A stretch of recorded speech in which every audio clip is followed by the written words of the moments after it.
Historia del siglo XX.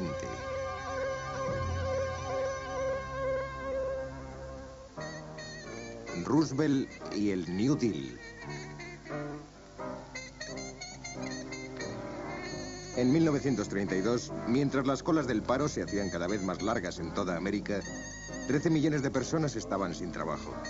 Casi un tercio de la población confiaba en las donaciones de organizaciones de caridad. No había seguridad social para ayudarles. Era la época de la Gran Depresión. Los desalojos se convirtieron en una imagen común, ya que la gente no podía permitirse por más tiempo seguir con los pagos de su mobiliario y sus viviendas. El presidente republicano, Herbert Hoover, creía profundamente en el esfuerzo personal y no en la ayuda del gobierno. Pensaba que la seguridad social contribuía a la pereza. Sus esfuerzos para detener el alza del desempleo fueron pocos y llegaron demasiado tarde. En ese momento los pobres tenían que vivir en ciudades de chabolas, a las que amargamente llamaban Hoovervilles o Villas Hoover.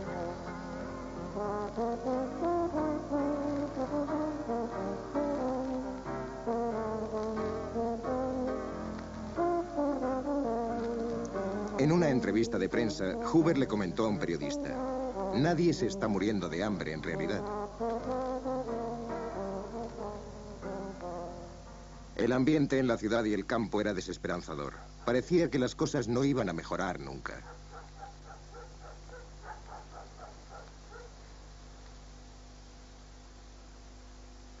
El hombre, destinado a cambiar todo esto, había nacido en la mansión llamada Hyde Park, en el estado de Nueva York. Era miembro de una rica familia americano-holandesa. Su nombre era Franklin Delano Roosevelt. En su caro colegio privado destacaba en deportes y era popular. Su encanto cautivó a una prima lejana, Eleanor. En 1904, ambos estaban invitados a la boda de un primo común. Un año más tarde, ellos mismos contraían matrimonio. Los dos eran ricos. Después de dejar la universidad, Roosevelt ejerció de abogado y se dedicó a la vida familiar. Entró en la política como senador por el Partido Demócrata y más tarde fue el ayudante más joven hasta entonces del ministro de Marina. Luego, en 1921, apareció la tragedia. Roosevelt tuvo un ataque de polio. Nunca más volvería a caminar sin apoyo. Su carrera política parecía llegar a su fin. Su esposa Eleanor fue una ayuda vital en los años sucesivos que le hizo volver a la política. Además, ella tuvo que hacer muchas apariciones en público y esta mujer, que era básicamente tímida, iba a convertirse en extremadamente popular. Animado por su esposa, algunos amigos íntimos y sus propias ambiciones, Roosevelt se convirtió en gobernador de Nueva York en 1928. El éxito allí le llevó en 1932 a llegar a ser el candidato presidencial que el Partido Demócrata ofrecía para combatir la depresión. Vamos a considerarnos, todos los aquí reunidos, profetas de un nuevo orden de confianza y valor. Esto es algo más que una campaña política. Es una llamada a las armas. Dadme vuestra ayuda, no solo para ganar votos, sino para ganar esta cruzada de devolver a América a su propia gente.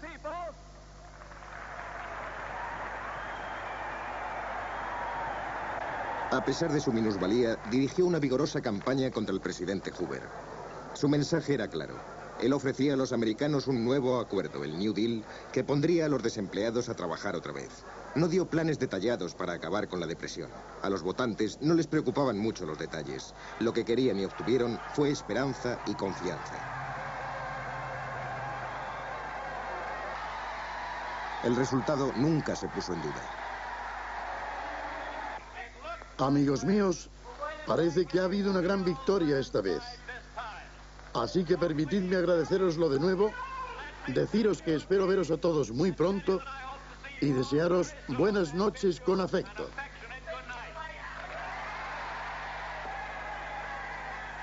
Había ganado en 42 de los 48 estados. El primer discurso del nuevo presidente a la nación era una llamada desafiante para la acción conjunta del gobierno y el pueblo.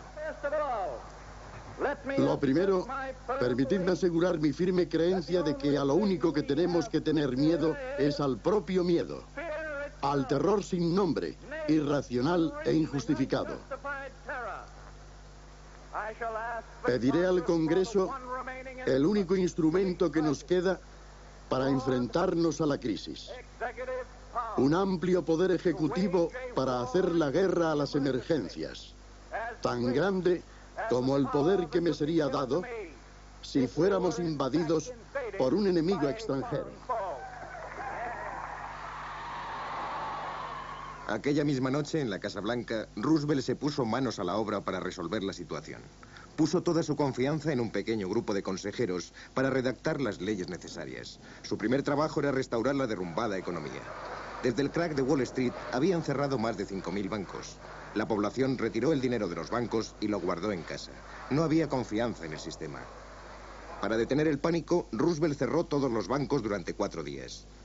En el famoso discurso de los primeros 100 días, persuadió al Congreso para que aprobase 15 nuevas leyes para luchar contra la crisis.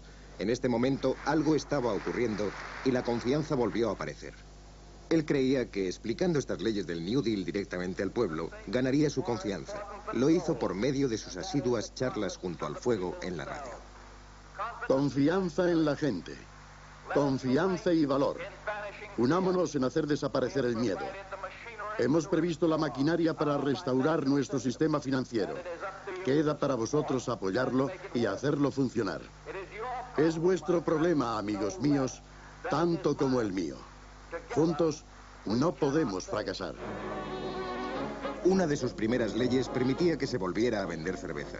Marcaba el final de la prohibición y del control de los gánsteres en la bebida.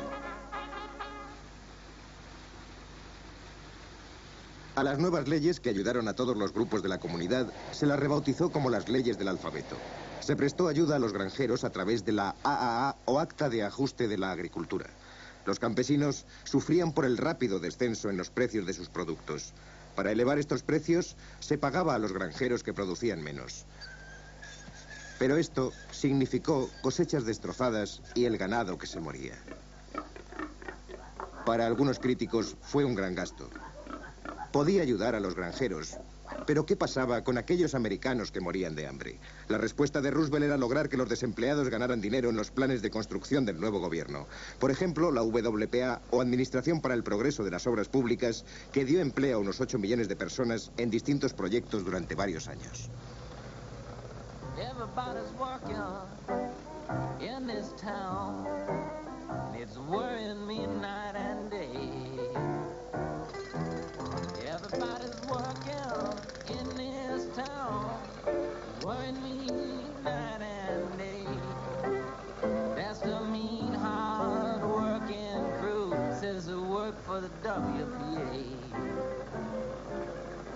Para hacer que los jóvenes salieran de las autodestructivas colas del paro, se crearon los CCC o Cuerpos de Conservación Civil. Limpiaron miles de acres de terreno y plantaron millones de árboles para evitar la erosión de las tierras.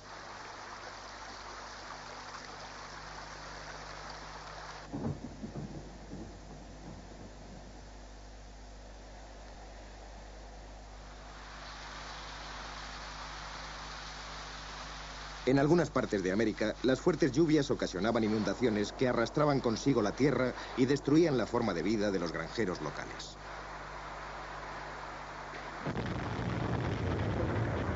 El Valle de Tennessee fue un ejemplo particularmente difícil y una de las más importantes leyes alfabéticas, la TVA, o Autoridad del Valle del Tennessee. Este vasto proyecto del gobierno construyó una serie de presas que controlaban las inundaciones y proveían al valle con electricidad barata por primera vez. Esto enfureció a las empresas privadas que se mantuvieron alejadas del proyecto. El águila azul era el símbolo de la NRA, Administración de Recuperación Nacional, que fue una de las leyes más populares del New Deal y consiguió mucha publicidad porque animó a las empresas a aumentar los sueldos de los peor pagados, mejorar las condiciones de trabajo y otorgó la muy esperada legalización de los sindicatos. Se organizaron grandes desfiles que mostraban el creciente optimismo del pueblo y la sensación de un propósito conseguido. Para millones de americanos en todo el país, parecía que los tiempos más felices habían vuelto de verdad.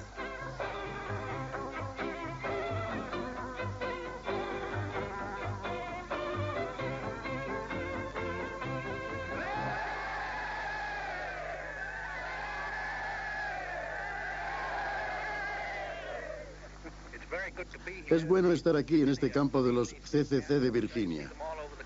Ojalá pudiera dejar la Casa Blanca un par de meses y venirme aquí para vivir con ellos, porque sé que me inundaría de salud, igual que ellos lo han hecho.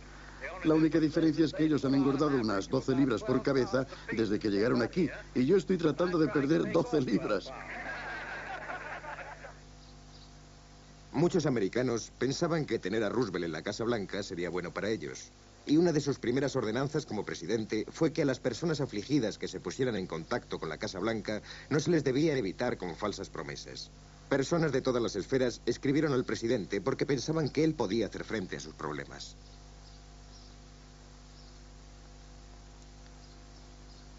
Pero también Roosevelt tenía sus oponentes. Había algunos grupos minoritarios, aunque ruidosos, de socialistas y comunistas que creían que no estaba haciendo lo suficiente por la clase trabajadora.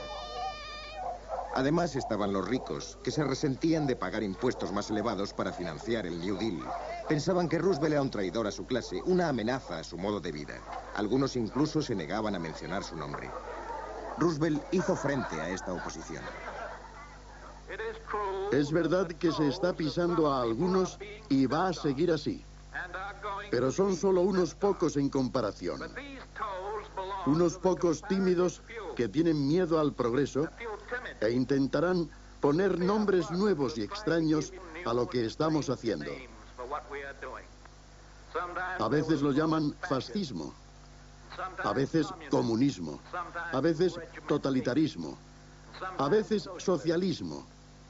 Pero al hacer esto intentan hacer muy complejo y teórico algo que es en realidad simple y muy práctico.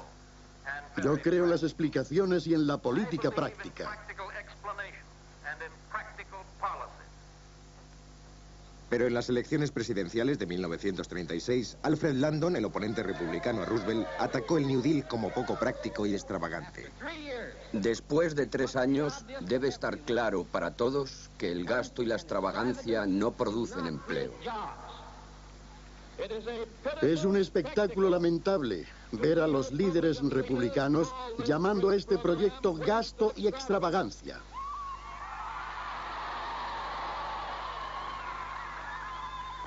Claro que hemos gastado dinero. Se gastó en poner a trabajar a hombres y mujeres necesitados.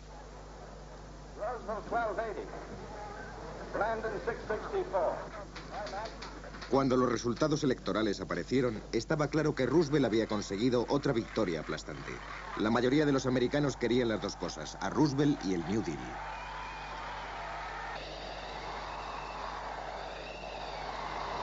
Pero se avecinaban tiempos difíciles. Durante años, la explotación agrícola en el Medio Oeste había empobrecido la tierra incesantemente, dejándola seca y poco consistente. Las fuertes sequías y vientos habían destruido millones de acres entre 1933 y 1936.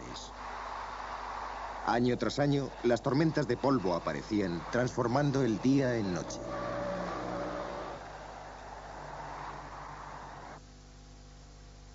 Se creó una enorme cuenca de polvo. Nada crecía. Los animales morían. Muchos propietarios de pequeñas granjas fueron a la bancarrota y los arrendatarios no podían pagar el alquiler. Hubo poca ayuda inmediata que el gobierno pudiera ofrecerles. Así empezó una inmigración en masa desde estas tierras. Miles, atraídos por las historias del oeste de oro, reunieron las pocas pertenencias que les quedaban en carretas desvencijadas y emprendieron el camino hacia California.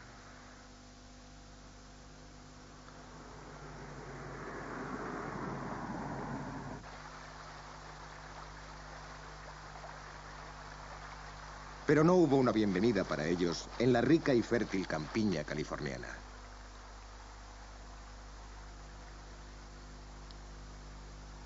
Los que habían sido alguna vez propietarios de tierra eran ahora afortunados al ganar unos pocos dólares en los campos y huertos de este estado. A no muchas millas de distancia, la industria cinematográfica de Hollywood fue uno de los éxitos más brillantes de los años 30. Las estrellas continuaron brillando para aquellos fans que las admiraban.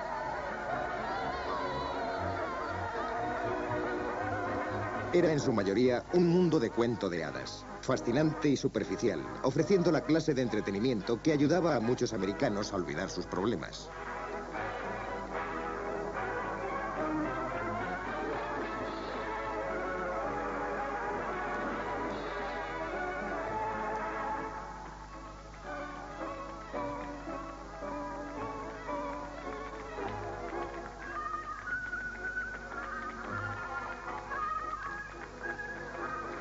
Pero en el mundo real, la vida de los refugiados en los campos de trabajo de California distaba mucho de ser lo que se veía en las películas.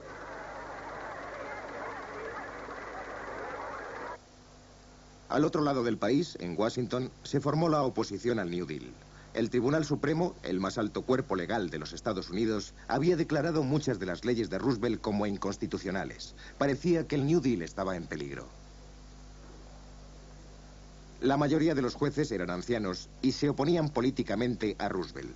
Cuando se propuso aumentar el número de estos, se le acusó de intentar llenar el tribunal con sus simpatizantes y sufrió una grave derrota en el Congreso. La mayor parte de los americanos creían que el tribunal estaba por encima de la política y fuera del poder del presidente. También había problemas en el frente industrial. A pesar de los esfuerzos del New Deal, algunas grandes industrias se negaban a reconocer a los sindicatos. Así, en 1936 y 37, una ola de huelgas de brazos caídos barrió el país. Trabajadores de todo tipo se negaron a dejar sus lugares de trabajo como protesta.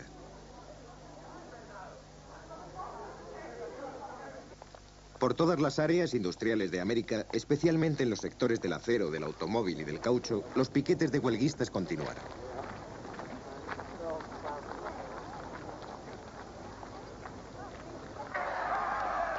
Algunas empresas utilizaron cuadrillas privadas de personal especializado en romper las líneas de los piquetes en las huelgas.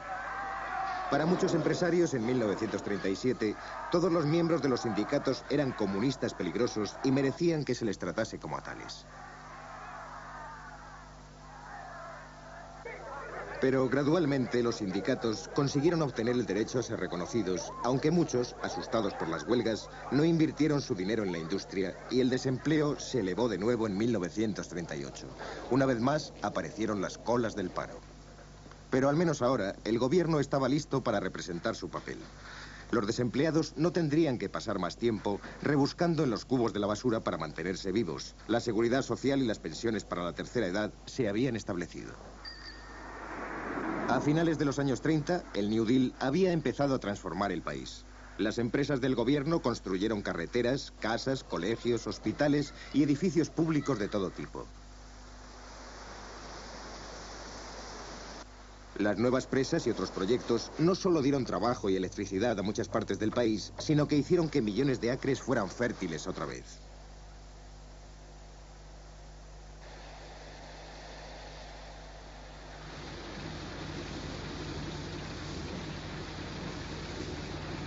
Ahora había menos granjeros, pero tenían el apoyo de los precios garantizados para sus cosechas.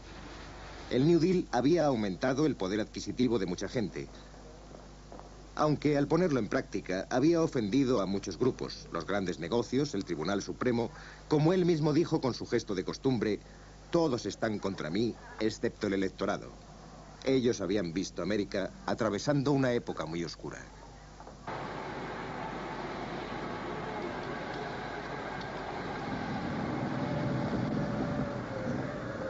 Pero fue un hecho fuera de América, la guerra europea de 1939, con su demanda de armas americanas, lo que puso a la gente a trabajar otra vez.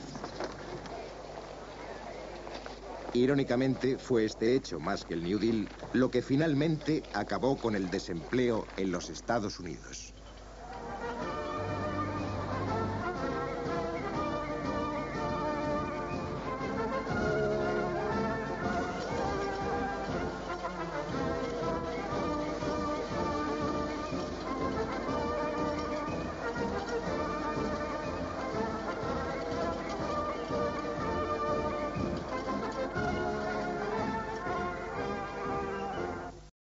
Organizaron grandes desfiles que mostraban el creciente optimismo del pueblo y la sensación de un propósito conseguido.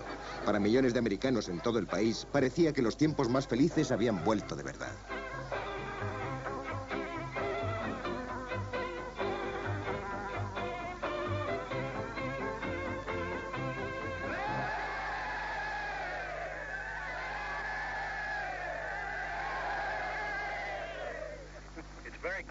Es bueno estar aquí en este campo de los CCC de Virginia.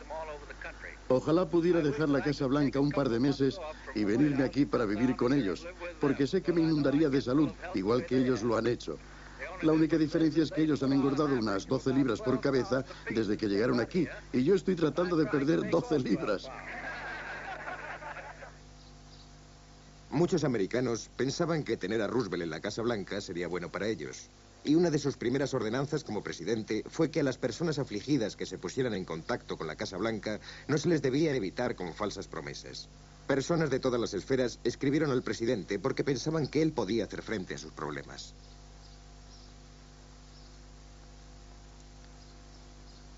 Pero también Roosevelt tenía sus oponentes. Había algunos grupos minoritarios, aunque ruidosos, de socialistas y comunistas que creían que no estaba haciendo lo suficiente por la clase trabajadora.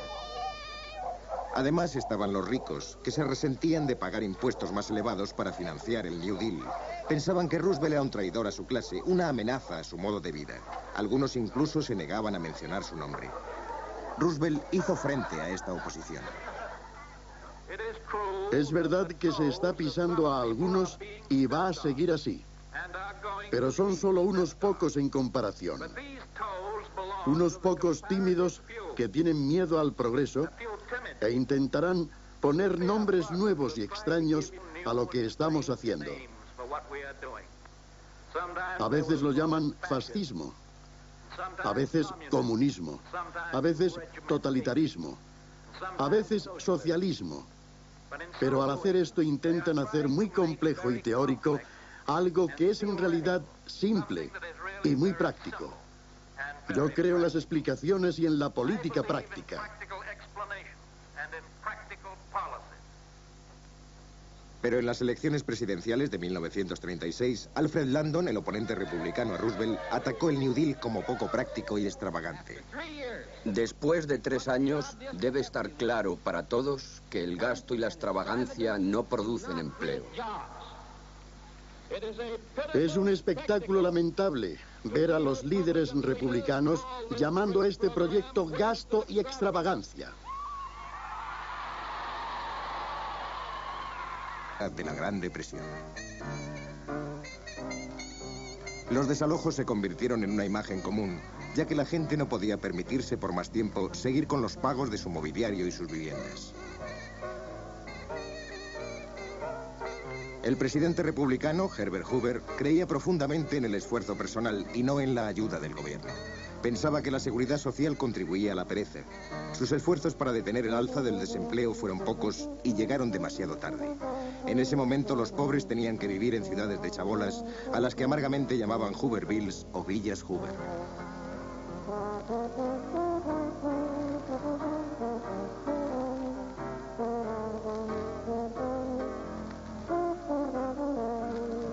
En una entrevista de prensa, Hoover le comentó a un periodista: nadie se está muriendo de hambre en realidad. El ambiente en la ciudad y el campo era desesperanzador. Parecía que las cosas no iban a mejorar nunca.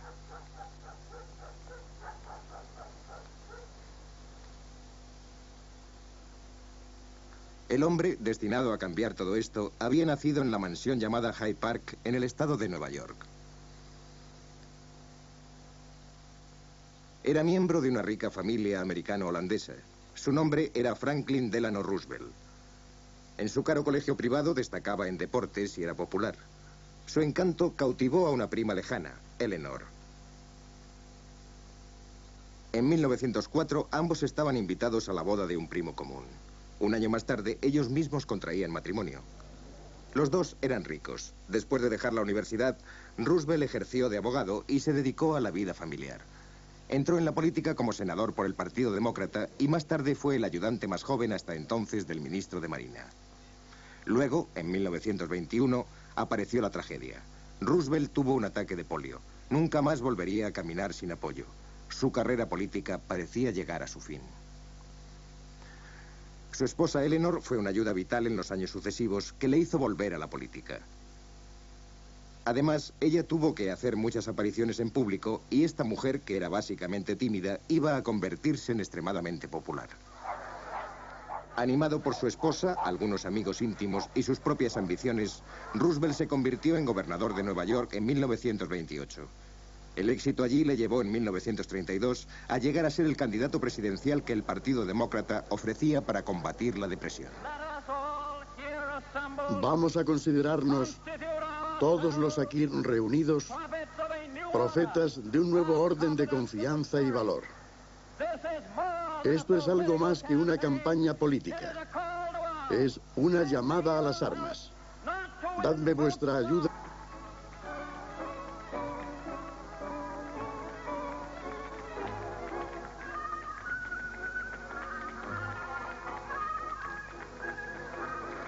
Pero en el mundo real, la vida de los refugiados en los campos de trabajo de California distaba mucho de ser lo que se veía en las películas.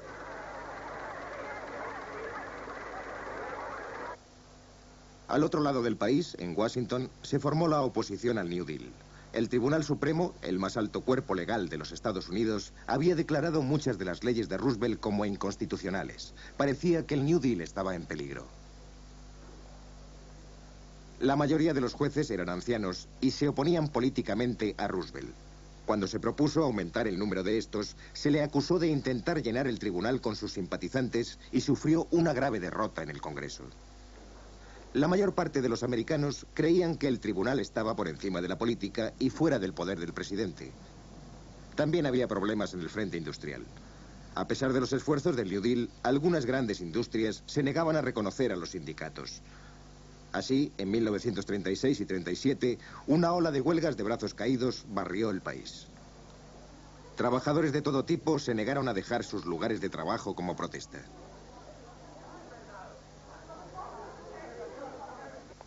Por todas las áreas industriales de América, especialmente en los sectores del acero, del automóvil y del caucho, los piquetes de huelguistas continuaron.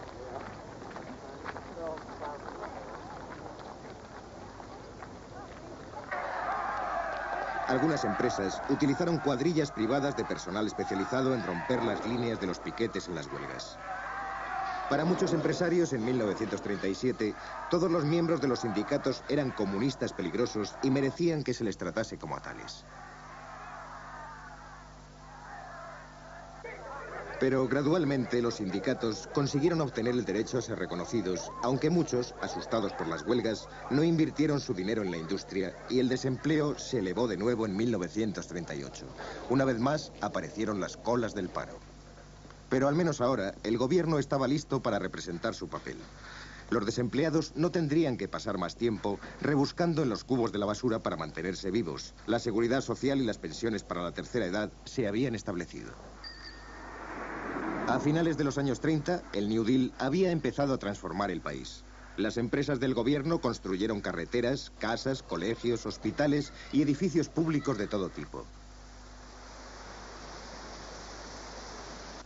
Las nuevas presas y otros proyectos no solo dieron trabajo y electricidad a muchas partes del país, sino que hicieron que millones de acres fueran fértiles otra vez.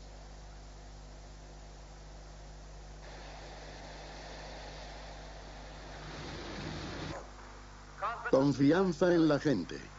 Confianza y valor. Unámonos en hacer desaparecer el miedo. Hemos previsto la maquinaria para restaurar nuestro sistema financiero. Queda para vosotros apoyarlo y hacerlo funcionar. Es vuestro problema, amigos míos, tanto como el mío. Juntos no podemos fracasar. Una de sus primeras leyes permitía que se volviera a vender cerveza. Marcaba el final de la prohibición y del control de los gánsteres en la bebida. A las nuevas leyes, que ayudaron a todos los grupos de la comunidad, se las rebautizó como las leyes del alfabeto. Se prestó ayuda a los granjeros a través de la AAA o Acta de Ajuste de la Agricultura. Los campesinos sufrían por el rápido descenso en los precios de sus productos. Para elevar estos precios, se pagaba a los granjeros que producían menos. Pero esto significó cosechas destrozadas y el ganado que se moría. Para algunos críticos fue un gran gasto. Podía ayudar a los granjeros, pero ¿qué pasaba con aquellos americanos que morían de hambre? La respuesta de Roosevelt era lograr que los desempleados ganaran dinero en los planes de construcción del nuevo gobierno. Por ejemplo, la WPA, o Administración para el Progreso de las Obras Públicas, que dio empleo a unos 8 millones de personas en distintos proyectos durante varios años. Everybody's working in this town. It's worrying me night and day.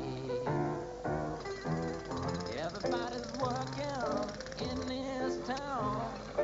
Worrying me night and day.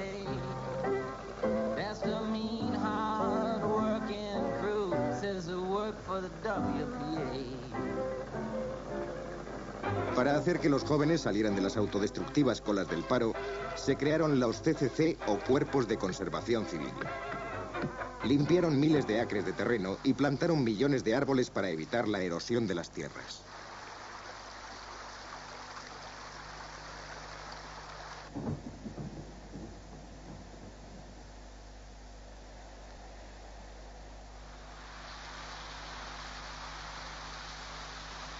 En algunas partes de América, las fuertes lluvias ocasionaban inundaciones que arrastraban consigo la tierra y destruían la forma de vida de los granjeros locales.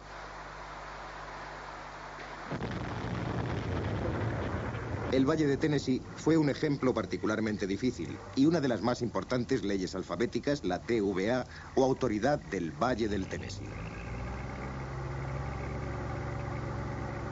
Este vasto proyecto del gobierno construyó una serie de presas que controlaban las inundaciones y proveían al valle con electricidad barata por primera vez.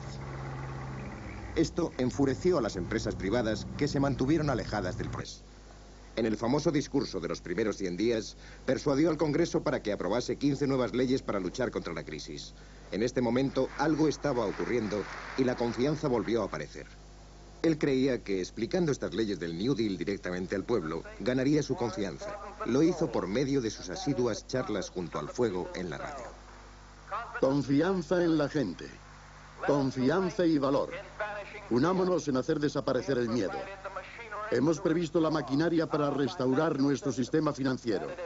Queda para vosotros apoyarlo y hacerlo funcionar. Es vuestro problema, amigos míos, tanto como el mío. Juntos no podemos fracasar. Una de sus primeras leyes permitía que se volviera a vender cerveza. Marcaba el final de la prohibición y del control de los gánsteres en la bebida. A las nuevas leyes, que ayudaron a todos los grupos de la comunidad, se las rebautizó como las leyes del alfabeto. Se prestó ayuda a los granjeros a través de la AAA o Acta de Ajuste de la Agricultura. Los campesinos sufrían por el rápido descenso en los precios de sus productos. Para elevar estos precios, se pagaba a los granjeros que producían menos. Pero esto significó cosechas destrozadas y el ganado que se moría. Para algunos críticos fue un gran gasto.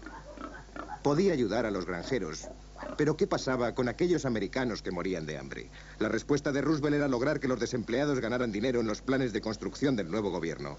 Por ejemplo, la WPA, o Administración para el Progreso de las Obras Públicas, que dio empleo a unos 8 millones de personas en distintos proyectos durante varios años. Everybody's working in this town. It's worrying me night and day. Everybody's working in this town.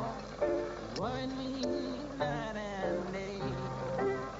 That's the mean, hard working crew. Says they work for the WPA. Para hacer que los jóvenes salieran de las autodestructivas colas del paro, se crearon los CCC o Cuerpos de Conservación Civil. Limpiaron miles de acres de terreno y plantaron millones de árboles para evitar la erosión de las tierras.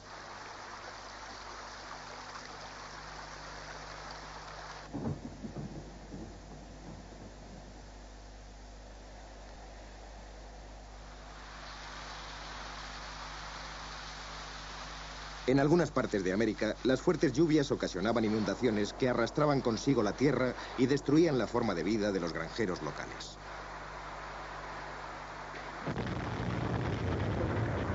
El Valle de Tennessee fue un ejemplo particularmente difícil y una de las más importantes